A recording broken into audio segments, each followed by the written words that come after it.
கொடிக்கும் சோழநாட்டைச் சேர்ந்த மகனாய் பெண் என்னும் மனிதனுக்கு மகனாய் பிறந்தால் ஒரு பெண். மாசாசோன் என்பவனின் மகனான கோவலனை மணந்தாள். சூழ்நிலையின் காரணமாக சோழ நாட்டில் இருந்து மதுரைக்கு வந்தாள். ஓர் இழந்தெடுத்த ஆரையில் நெடுங்கொடி வாரகை என்பன போல் மறைத்து கை காட்ட பாண்டிய நாட்டில் தன்னுடைய கணவனோடு இனிதே ஒரு வாழ்வு அமையும் என்று விரும்பி காத்திருந்தாள். ஆனால் எல்லாவற்றுக்கும் மாறாக தன்னுடைய கணவனை அந்த பாண்டிய நாட்டில் பறிமுடித்து வஞ்சிமாநகருக்கு வந்து காத்திருந்து தன்னுடைய கணவனோடு விண்ணுலகம் சென்றாள். அந்த பெண்தான் ஊருலகம் அத்தனையும் போற்றும் கற்புக்கரசி கண்ணகி. நான் இயற்றிய காப்பியம் ஒரு தெய்வத்தை பற்றியோ ஒரு மன்னனை பற்றிய கிடையாது. நம்முடன் வாழும் மக்களை பற்றிய காப்பியம். அது மட்டுமல்லாது அக்காப்பியத்தில் சேர மன்னன், சோழ மன்னன், பாண்டிய மன்னன் பற்றியும் எழுதியுள்ளேன். அரசியல் பிழைத்தோருக்கு அறம் கூற்றாகவும் உரிசால் பத்தினியை உயர்ந்தோர் ஏற்றுவதும் ஊழ்வினை உறுத்து வந்து ஊற்றும் என்பதும் சூழ்வினை சிலம்பு காரணமாக சிலப்பதிகாரம் என்னும் பெயரால் நாட்டுதும் யாவோர் பாட்டுடை செய்யும். இதோ உங்களுக்காக. ராஜாதிராஜ ராஜ கம்பீர ராஜ மாதாண்ட காந்தி குல திலக மாமன்னர் நெடுஞ்செழியன் வருகிறார் வருகிறார் வருகிறார். தென்னகம் போற்றும் தலைவா வாழ்வு, செழினே வாழ்வு, தென்னமே வாழ்வு, இதுவரை பரிச்சயங்கள் சேராத கஞ்சனே வாழ்வு.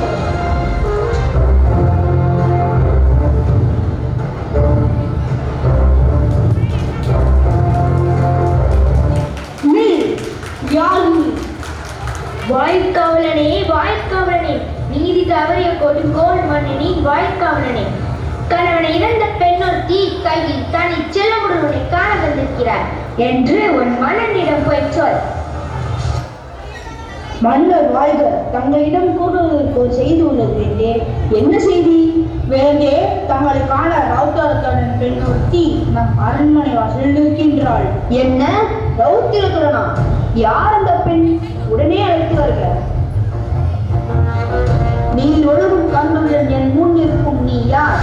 தேரா மன்னா செப்புகளுடைய எல்லாரும் சிறப்பின் இமையப்ப புல்லுரு புண்கன் தீர்த்தோ நன்றியும் வாயின் கடைமணி நடுநா நடுங்க ஆவின் கடைமணி உகினி நெஞ்சுகிட தான் தன் அரும்பெறல் முதல்வனை ஆளியின் மற்றோம் பெரும் பேர் புகார் என்பதையே அவ்வூர் ஏசா சிறப்பின் இசை விலங்கு பெண் குடி மாசாத்து வாணிகன் மகனே யாகி வாழ்தல் வேண்டி ஊழ்விட துறப்ப சூழ்தலன் மன்னா நீ நார் புகுந்திக்கு என் காலத்தின பாதல் தேடி நிற்பார் அவன் அறிந்து நீதி வழங்காத மன்னனே ஒரு புறாவின் துன்பத்தை போக்குவதற்காக தன் தொடையின் தசை அறுத்து கொடுத்த திடிமன்னனும் ஒரு பசுவென்றோர் அடைந்து தன் ஒப்பற்ற மகனையே தேர்ச்சக்கரத்தில் எடுத்துக்கொண்ட மன நீதி சோழனும் வாழ்ந்த பெரும் புகழடை புகாநகரமே நான் பிறந்த ஊர் சோழ சாம்ராஜ்யத்துக்கே பெரும் புகழ் கொடுக்கும் மாசாத்துவானின் மருமகள்.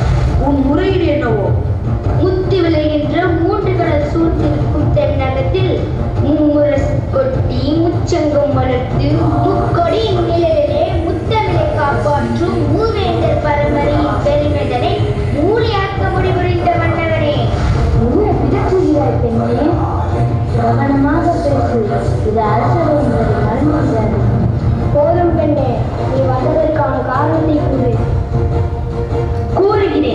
உனது கொடுங்கோல் அடித்த அபத்தத்திற்கு ஆளாய் கொலையுண்ட கோவலனின் மனைவி கண்ணகி யான் என்பதை அறிந்திருக. கோவலனா? சிலம்புத்திரிய கல்வன் மன்னா? ஓ, கோவலன் மனைவி. சிலம்புத்திரிய கல்வனின் மனைவியா? போதும் போதும், யாகவரானும் நாகாக்க மன்னா நாகாக்க. கையும் களவுமாக பிடிப்பட்டான் உன் கணவன். ஆம், பிடிபட்டான்.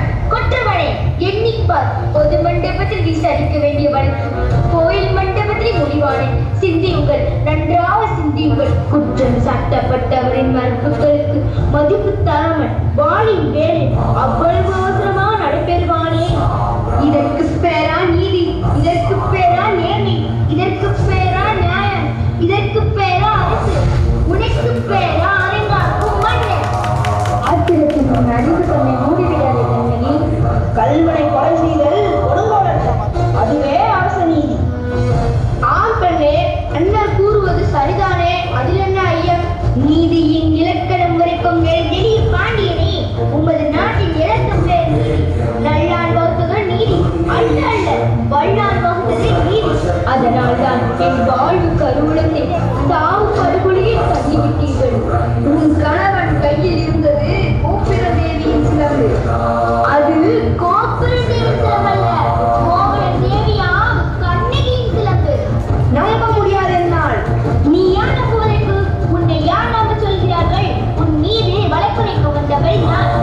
குற்றவாளி நீ. என்ன, நான் குற்றவாளியா? அரசே, ஆம், நீ குற்றவாளி. அதனால் தீர்ப்பளிக்கும் உரிமை உன் கையிலே.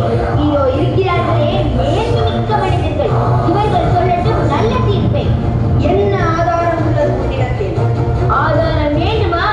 இருக்கிறது. இதோ இந்த சிலம்பு. இதற்கு இணையான மற்றொரு சிலம்பை தான் என் மனவாளன் விற்க வந்தார். மாபாவிகள் அவரை கொண்டு குவித்து விட்டனர். அப்படியானால் தேவி அணிந்திருக்கும் சிலம்பு? அதில் ஒன்று என்னுடையது. அதற்கு என்ன அடையாளம்? அடையாளம் வேண்டுமா? 1000 கேள்விகள் என்னை கேட்டு உன்னை குற்றமற்றவன ஆக்கிக் கொள்ள துடிக்கின்றாயே. இப்படி ஒரு கேள்வி நான் தானே கேட்டிருந்தா நீதி வலுவா நெடுஞ்செழியன் என்ற பெயர் உனக்கு நிலைத்திருக்குமே. என் அத்தானின் உயிரும் தங்கியிருக்குமே. அது உன்னுடையது என்பதை நிரூபித்து காட்ட முடியுமா? மதுரை பாண்டியா, உன்னுடைய மனைவியின் சிலம்பில் உள்ள பரல்கள் முத்துக்களா மாணிக்கங்களா? என்ன, எங்கள் மன்னரை நீ சோதிப்பதா? அமைச்சரே, சற்று பொறுங்கள். என் மனைவியின் சிலம்பிலே உள்ளவை முத்துக்கள், அதுவும் பொற்கை முத்துக்கள். என்னுடைய சிலம்பிலே உள்ளவை மாணிக்கங்கள். என்ன, மாணிக்கங்களா? ஆம், மாணிக்கங்கள், மாணிக்க பரல்கள். அப்படியா? எங்கே பார்க்கலாம். தேவி, சிலம்பை கொடுங்கள்.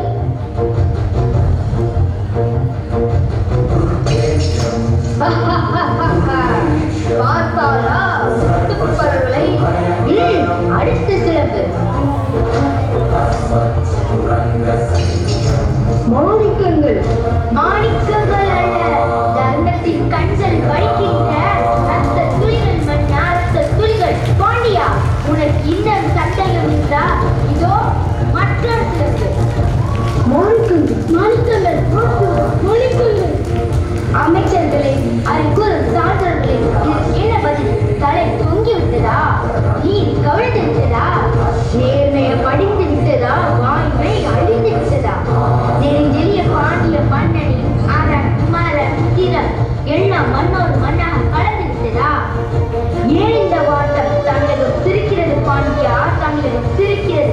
நீ தலைகொண்டிருப்பதை பார்த்து தமிழ்நாட்டு மறைநூல் திருக்குறள் கேலி பேசுகிறது பாண்டியா, கேலி பேசுகிறது.